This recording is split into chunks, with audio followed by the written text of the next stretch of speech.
வணக்கம். நான் தமிழன்பன். தமிழ்நாடு சட்டமன்ற தேர்தல் வாக்குப்பதிவு முடிந்து வாக்கு எண்ணிக்கைக்கு இன்னும் சில நாட்களே இருக்கும் நிலையில் தமிழ்நாடு அரசியல் கட்சிகளுக்கு இடையே, அரசியல் கட்சிகளுக்கு உள்ளாக நிறைய மாற்றங்களை நோக்கி செயல்பட்டு கொண்டிருப்பதாக தெரிய வருகிறது. குறிப்பாக அதிமுகவில் தேர்தல் முடிவுக்கு பிறகு மிகப்பெரிய மாற்றங்கள் வரக்கூடும் என்று அரசியல் வட்டாரங்களில் பரபரப்பாக பேசிக் கொண்டிருக்கிறார்கள். அப்படி என்ன மாற்றம் வருகிறது, அதற்கான தேவை என்ன என்று கேட்டால்,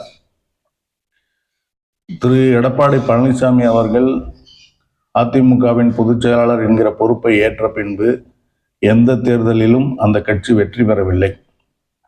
ஆனால் அவர் 2021 சட்டமன்ற தேர்தலில் எதிர்க்கட்சியாக வருவதற்கு சுமார் 70 சட்டமன்ற உறுப்பினர்களை பெற்று எதிர்க்கட்சியாக வந்ததை ஒட்டி, ஜெயலலிதா இருந்தபோது கூட எதிர்க்கட்சியாக இருக்கும்போது இவ்வளவு சட்டமன்ற உறுப்பினர்களை பெறவில்லை, நான் பொறுப்பேற்ற பிறகு இவ்வளவு சட்டமன்ற உறுப்பினர்களை பெற்று எதிர்க்கட்சியாக, வலிமையான எதிர்க்கட்சியாக அமர்ந்தேன், அதனால் ஜெயலலிதாவை விட நான் ஒரு அதிகமான வெற்றியை காட்டியிருக்கிறேன் என்று அவருடைய வட்டாரங்களில் சொல்லிக் கொண்டிருக்கிறார். ஆனால் இந்த வெற்றி, இந்த கணக்கு, இதையெல்லாம் ஏற்க அதிமுக தொண்டர்களே தயாராக இல்லை. அவர்களுக்கு வெற்றி என்றால் வெற்றி பெற்றாக வேண்டும், தோல்வியில் வெற்றி என்பதை அவர்கள் ஏற்க தயாராக இல்லை. இந்த குழப்பங்கள் தொடர்ந்து அந்த கட்சியில் நீடித்துக் கொண்டே இருந்த போதிலும் திரு ஓ பன்னீர்செல்வம், திருமதி சசிகலா போன்றோர் அந்த கட்சியினுடைய பொதுச் செயலாளர் பதவிக்கு உரிமை கோரி சட்ட போராட்டங்கள் நடத்திய போதும் அவற்றை எல்லாம் பணத்தால் அடித்தார் என்று சொல்கிறேன். எடப்பாடி பழனிசாமி பணத்தாலேயே அடித்து வீழ்த்தி விட்டார் என்றுதான் சொல்லப்படுகிறது. அவர்கள் விலகி போய்விட்டார்கள் என்பது நாம் கண்கூடாக காண்கிற உண்மை. அவர்கள் விலகி போவதற்கு காரணம் எடப்பாடி பழனிசாமி அவர்கள் பெரும் தொகை செலவு செய்து அவர்களை விலகி போக வைத்தார் என்பது உள்ளுக்குள் பேசப்படுகிற செய்தி. இது இப்படியே தொடர்ந்து கொண்டிருக்கும் பொழுது இந்த தேர்தலில் வாக்குப்பதிவு முடிந்த பின்னர், வாக்குப்பதிவுக்கு பிந்தைய கருத்து கணிப்பு எடுத்த நிறுவனங்களும் உளவுத்துறை அறிக்கைகளும் திமுக மீண்டும் வெல்லும், அதிமுக தோல்வியடையும் என்கிற கருத்தையே பதிவு செய்திருக்கின்றன. இவை, இந்த கருத்துகள், இந்த கணிப்புகள் சரியா தவறா என்பது மே 4ஆம் தேதி மாலை தான் தெரிய வரும்.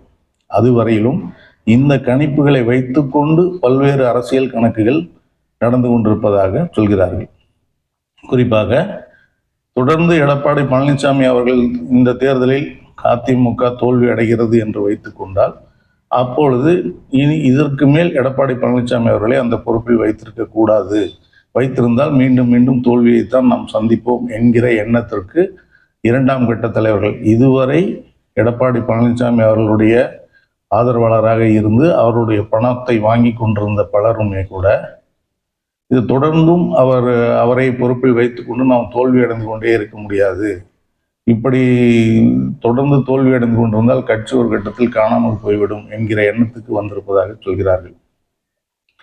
இதே நேரத்தில் இன்னொரு பக்கம் திருமதி சசிகலா அவர்கள் சில ஆண்டுகளாக ஒதுங்கி இருந்துவிட்டு, 2 தேர்தலாக ஒதுங்கி இருந்துவிட்டு, இந்த தேர்தலில் சுமார் 80க்கும் மேற்பட்ட வேட்பாளர்களை நிறுத்தி, கூட்டணி கட்சியில் 30க்கும் மேற்பட்ட வேட்பாளர்களை நிறுத்தி, அதாவது கிட்டத்தட்ட சரிபாதி தொகுதிகளில், அதாவது தமிழ்நாடு முழுக்க அவர் போட்டியிடவில்லை, சரிபாதி தொகுதிகளில் போட்டியிட்டு அவரும் தேர்தல் பரப்புரை செய்து ஒரு தன்னை மீண்டும் ஒரு வெகுஜன அரசியலுக்கு, வெளிப்படை அரசியலுக்கு, ஒரு தீவிரமான அரசியலுக்கு வந்திருக்கிறார்.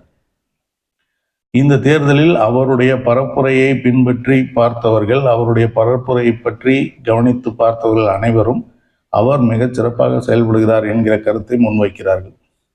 மிகவும் நிதானமாக பொது எதிரி திமுக என்பதற்கு, திமுக எந்தெந்த வகைகளில் தவறு செய்தது, அதை ஏன் ஆட்சியிலிருந்து அகற்ற வேண்டும் என்பதற்கு சரியான வாதங்களை முன்வைத்ததோடு, அந்த திமுகவுக்கு இணையான தவறுகளை எடப்பாடி பழனிசாமி அவர்களும் செய்கிறார், நம்பிக்கை துரோகம் உட்பட. எனக்கு நம்பிக்கை துரோகம் செய்தது கூட பெரிய விஷயம் இல்லை, தமிழ்நாட்டு மக்களுக்கு நம்பிக்கை துரோகம் செய்து விட்டார், தமிழ்நாட்டு மக்களுக்கு பல தீமைகளை விளைவித்து விட்டார் என்று அவர் தன்னுடைய தனிப்பட்ட விருப்பு வெறுப்பை தாண்டி ஒரு தமிழ்நாடு மக்கள் என்று பேசியதை நடுநிலையாளர்கள் பலரும் வரவேற்று சொல்கிறார்கள். சசிகலா அவர்கள் இப்படி பேசுவார் என்று நாங்கள் எதிர்பார்க்கவில்லை. ரொம்ப நிதானமாக பேசினார். இன்னொன்று, சுய பச்சாதாபம் தேடிக்கொள்ளவில்லை. ஒரு அரசியல் தெளிவோடு புரிதலோடு அவர் பேசினார் என்று சொல்கிறார்கள். இப்படியான பரப்புரையை அவர் மேற்கொண்டு ஒரு வலிமையாக தங்களுடைய கூட்டத்தை வலிமையாக வைத்திருந்தார். அந்த இவர் அறிவித்த சில வேட்பாளர்களும் கடைசி நேரத்தில் விலை போனார்கள். அது எல்லாமே பணத்துக்காக நடந்தது. அது எதனால் இவரிடமிருந்து விலை போனார்கள் என்று கேட்டால், இவர் பணம் தருவார் என்கிற ஒரு ஆசையினால் அவர்கள் வந்தார்கள்.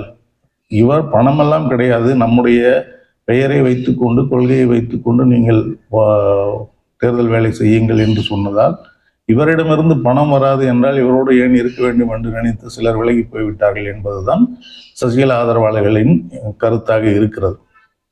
அப்படி பணத்துக்காக வந்து சேர்கிறவர்கள் எப்போது வேணாலும் என்ன வேண்டுமானாலும் செய்வார்கள். இதைவிட கூடுதல் பணம் கிடைத்தால் இன்னொரு பக்கம் போய்விடுவார்கள் என்பதால் பணத்தை காட்டி ஒரு விஷயத்தை செய்ய வேண்டும் என்கிற எண்ணம் சசிகலா அவர்களுக்கு துளியும் இல்லை என்பது நாம் இதில் இருந்து புரிந்து கொள்ள முடிகிறது. அப்படியானால் எதை சொல்லி அவர் வந்து தக்க வைத்துக் கொள்ள முடியும்? ஒரு பக்கம் எடப்பாடி பழனிசாமி அவர்கள் பணத்தால் அடித்துக் கொண்டிருக்கிறார். இன்னொரு பக்கம் இவர் எப்படி தன்னை தக்க வைத்துக் கொள்ள முடியும் என்றால், அதிமுக என்பது திமுக எதிர்ப்பின் மூலம் கட்டமைக்கப்பட்ட ஒரு கட்சி. இன்றைக்கும் திமுக ஒவ்வொரு தேர்தலிலும் ஆளுங்கட்சியாக இருக்கிற கட்சி செய்கிற தவறுகளை, அந்த தவறுகளினுடைய பலனை அனுபவிக்கிற கட்சியாக, ஒரு வலிமையான கட்சியாக இருக்கும் எதிர்கட்சி தான் மீண்டும் ஆட்சிக்கு வருகிறது. அப்படி திமுக தவறு செய்தால் அதிமுக வரும், அதிமுக தவறு செய்தால் திமுக வரும். இதுதான் கடந்த அரை நூற்றாண்டாக தமிழ்நாட்டில் நடந்து கொண்டிருக்கிற விஷயம். இந்த தேர்தலில் 2016 ஆண்டு தேர்தலில் போது திருமதி ஜெயலலிதா அவர்கள் மக்கள் நல கூட்டணி என்ற ஒன்றை அவருடைய செலவிலேயே உருவாக்கி திமுக எதிர்ப்பு வாக்குகளை பிரித்த காரணத்தினால் அவர் 2வது முறையாக ஆட்சி பொறுப்பேற்றார். அதேபோல் இந்த தேர்தலிலும் திமுக எதிர்ப்பு வாக்குகளை திரு விஜய் அவர்கள் பிரித்து சென்று விடுகிறார். விஜய் அவர்கள் பிரித்து செல்கிறார் என்பதை காட்டிலும், விஜய் அதிமுக தொண்டர்களே திமுகவை எதிர்ப்பதற்கு அதிமுக சரியானது கட்சி இல்லை, விஜய் சரியான ஆளாக இருப்பார் என்று நம்புகிற அளவுக்கான பரப்புரைகள் இங்கு நடந்தது. தேர்தலுக்கு பின்பு பலரிடம் பேசிய போது சில அதிமுகவினர் நாங்கள் விஜய் கட்சிக்கு ஓட்டு போட்டோம் என்று சொன்னதை கேட்க முடிந்தது. அப்படி சொல்ல காரணம் என்னவென்றால், அவர்களை பொறுத்த வரைக்கும் திமுகவை எதிர்க்க வேண்டும், திமுகவை எதிர்க்கிறதுக்கு நாம் பலமாக இருக்க வேண்டும் என்பது. திரு எடப்பாடி பழனிசாமி அவர்கள் அதிமுக பலமான கட்சியாக அமைவதற்கான எல்லா கூறுகளையும் உடைத்து கொண்டே வந்தார். ஒரு கட்சி வலிமையாக இருக்க வேண்டும் என்றால் அதிலிருந்து ஒருவரையும் வெளியில் விடக்கூடாது, வெளியில் இருக்கிற சக்திகளையும் சேர்த்து உள்ளே கொண்டு வர வேண்டும் என்பதுதான் ஒரு சரியான உத்தி. தமிழ்நாட்டில் திமுக ஆளுங்கட்சியாக இருக்கிறது, வலிமையான கூட்டணியாக இருக்கிறது. 7-8 தேர்தல்களில் இந்த கூட்டணி சந்தித்து வெற்றியை பெற்றுக் கொண்டிருக்கிறது. இருந்தாலும் இந்த முறை கூடுதலாக தேமுதிகவை அவர் உள்ளே கொண்டு வருகிறார். இதுதான் ஒரு தேர்தல் அரசியலில் எண்ணிக்கை அடிப்படையில் எல்லாம் தீர்மானமாகிறது என்கிற போது, வாக்குகள் தான் தீர்மானிக்கிறது, வாக்கு எண்ணிக்கை தான் தீர்மானிக்கிறது. இங்கு 1 லட்சம் ஓட்டு வாங்குறவரை விட 1,00,001 ஓட்டு வாங்குறவர் தான் வெற்றி பெறுவார் என்கிற தேர்தல் விதிமுறை இருக்கிறது. எனவே இந்த இடத்தில் ஒருவரையும் விட்டுவிடக்கூடாது என்பதுதான் ஒரு சரியான அரசியல் தலைமையின் ஒரு உத்தியாக இருக்கக்கூடும். ஆனால் எடப்பாடி பழனிசாமி அவர்கள் இதற்கு நேர்மாறாக கட்சியிலிருந்து ஒவ்வொருவரையாக வெளியேற்றி கொண்டே இருந்தார், கட்சியை பலவீனப்படுத்தி கொண்டே இருந்தார். இந்த பலவீனப்படுத்தியதன் விளைவு அதிமுக வலிமையாக இருக்கக்கூடிய மேற்கு மாவட்டங்கள், அது கொங்கு வேளாள கவுண்டர்கள் சமுதாயத்தினர் நிறைந்து வசிக்கக்கூடிய மேற்கு மாவட்டங்களிலேயே அதிமுக சார்பில் தேர்தலில் போட்டியிட பலர் முன்வரவில்லை என்பதை நாம் கண்கூடாக காண முடிந்தது. ஏற்கனவே தேர்தல் அனுபவம் பெற்றவர்கள் எதற்கு நமக்கு வம்பு, நாம் ஏன் போய் 5 கோடி 10 கோடி செலவு செய்து தோற்க வேண்டும், அமைதியாக ஒதுங்கி கொண்டு கட்சி வேலையை பார்த்து கொண்டு நானும் கட்சியில் இருக்கிறேன் என்று சொல்லிவிட்டு போய்விடுவோம் என்கிற மனநிலையில் இருந்தார்கள் என்பதை நாம் கண்கூடாக பார்த்தோம். இப்பொழுது இந்த விளைவுகள் இதனுடைய தொடர்ச்சியாக இந்த தேர்தலுக்கு பிந்தைய கருத்துகளில் அதிமுக தோல்வியடையும் என்கிற ஒரு தீவிரமான கருத்து பரப்பல் ஏற்பட்டு கொண்டிருக்கிறது. இது மே 4ஆம் தேதி தான் தெரியும் என்றாலும் மே 4ஆம் தேதி எடப்பாடி பழனிசாமி அவர்கள் முதலமைச்சராக பதவியேற்பார் என்று அந்த கட்சியினர் சிலர் இன்னமும் தீவிரமாக நம்பி சொல்லிக் கொண்டிருக்கிறார்கள். திரு மு.க. ஸ்டாலின் பதவியேற்பார் என்று திமுகவினர் சொல்கிறார்கள். திரு விஜய் அவர்கள் முதலமைச்சர் ஆவார் என்று விஜய் கட்சியினர் சொல்கிறார்கள். இதெல்லாம் இந்த 4-5 நாட்களுக்கு நடக்கக்கூடிய விஷயம்தான். ஆனாலும் பொதுவான பார்வையில், பொதுவான கருத்துகளில் அதிமுக மீண்டும் தோல்வி அடையும் என்பது மீண்டும் மீண்டும் சொல்லப்பட்டு கொண்டிருக்கிற ஒரு விஷயமாக இருக்கிறது. இதை அந்த கட்சியினரே நம்ப தொடங்கிவிட்டார்கள் என்பதுதான் இப்பொழுது அங்கு நடக்கும் நகர்வுகளின் மூலம் நாம் அறியக்கூடியதாக இருக்கிறது. இப்பொழுது இந்த முறை எடப்பாடி பழனிசாமி அவர்களை மாற்றிவிட்டு திரு வேலுமணி அவர்களை பொதுச் செயலாளர் ஆக்க வேண்டும் என்பது அதிமுகவின் எடப்பாடி பழனிசாமி வட்டாரத்துக்குள்ளேயே உலவும் ஒரு தகவலாக இருக்கிறது.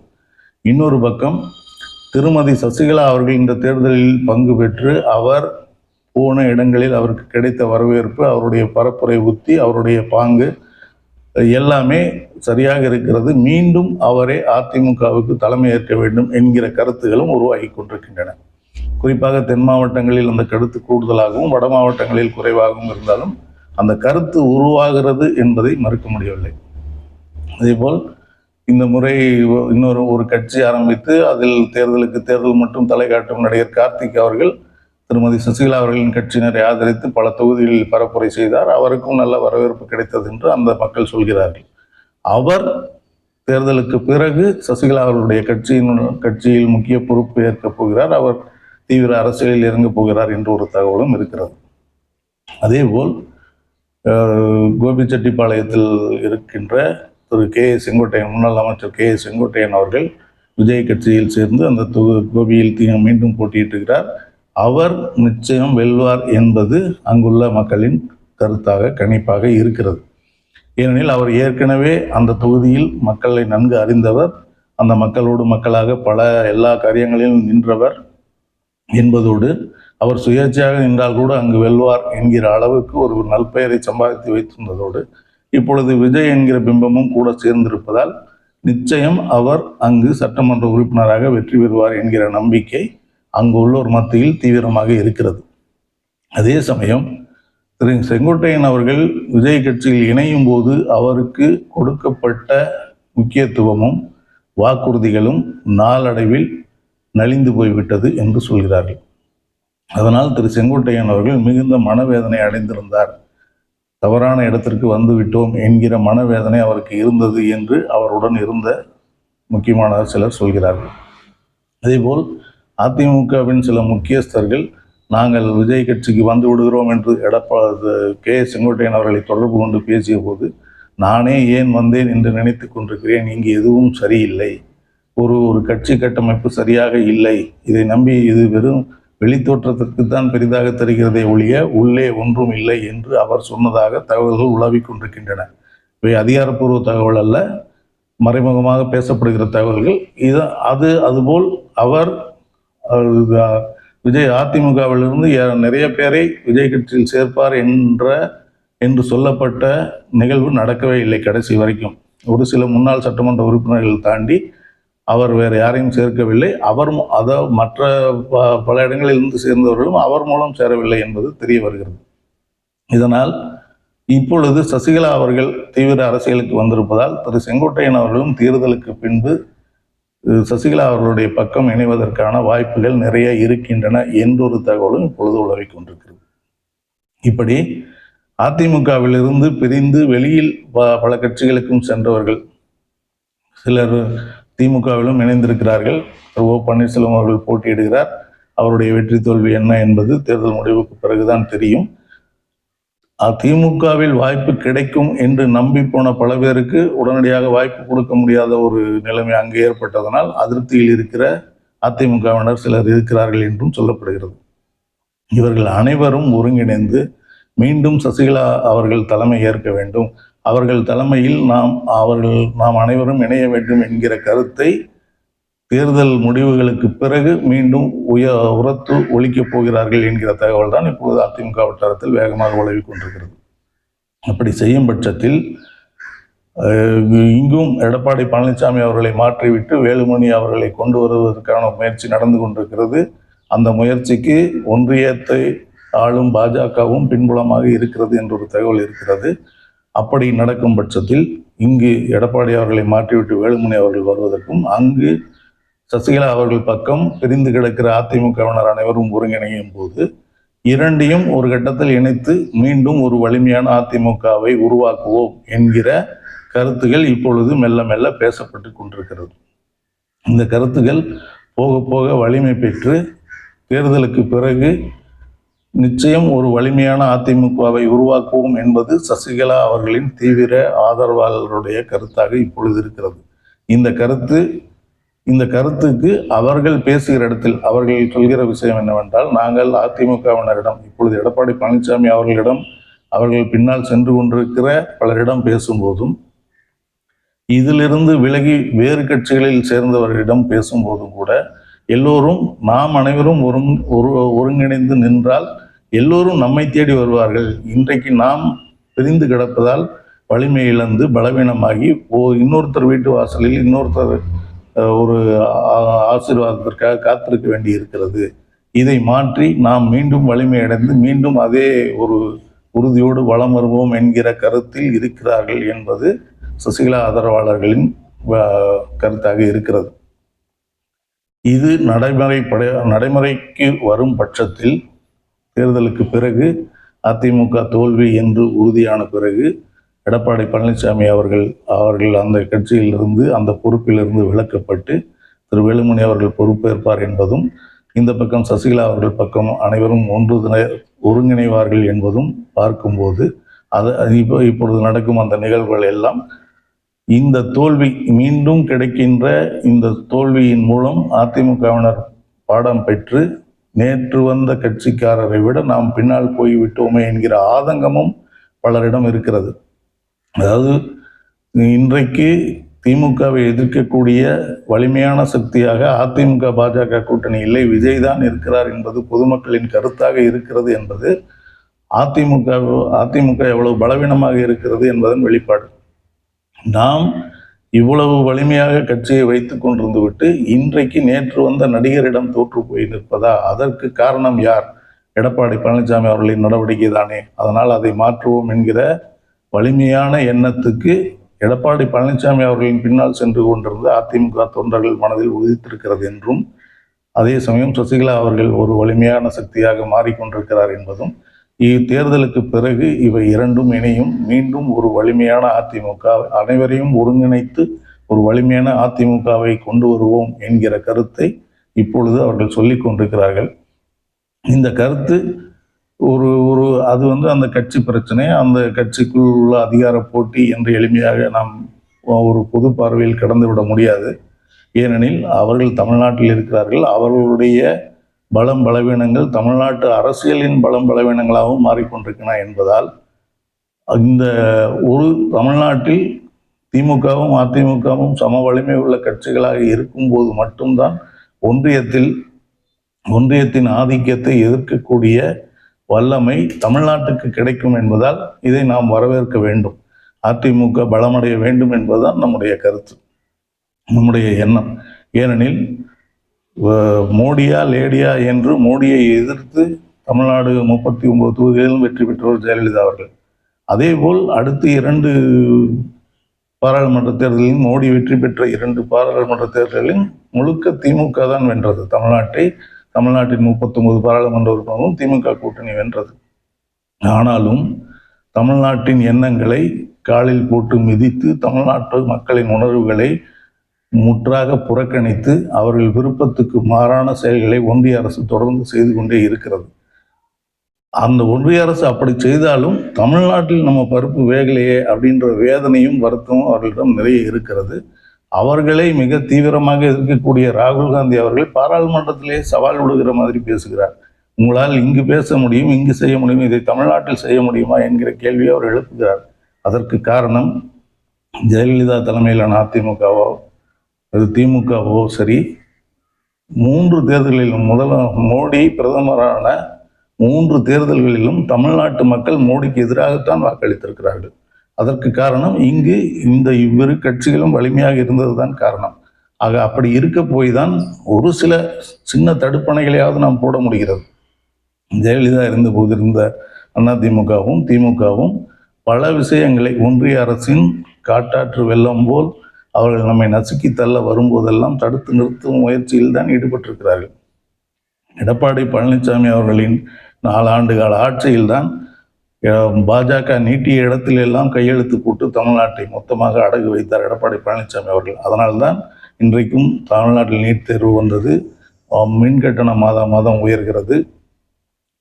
தமிழ்நாடு அரசு பணியாளர் தேர்வாணையத்தில் பிற மாநிலத்தவர் எழுத முடியும் என்கிறதெல்லாம் அதிமுக ஜெயலலிதாவுக்கு பிறகான அதிமுகவினரால் நடந்த நிகழ்வுகள். அதனால் இங்கு திமுகவோ அதிமுகவோ பலமாக இருக்கும் பட்சத்தில் தான் அது தமிழ்நாட்டுக்கே ஒரு பாதுகாப்பு அரணாக இருக்க முடியும் என்பதால் அதிமுக இப்ப திமுக பலமாக இருக்கிறது, அதுபோல் அந்த பக்கம் அதிமுகவும் பலமாக இருக்க வேண்டும் என்பது பொதுவான பார்வை அரசியல் நோக்கர்களின் கருத்தாக இருக்கிறது. என்னுடைய கருத்து அதுதான். இப்பொழுது பேசப்படுகிற இந்த விஷயங்கள் சரியாக நடந்தேறினால் அது அதிமுகவுக்கு மட்டுமல்ல தமிழ்நாட்டுக்கும் நல்லது. நன்றி, வணக்கம்.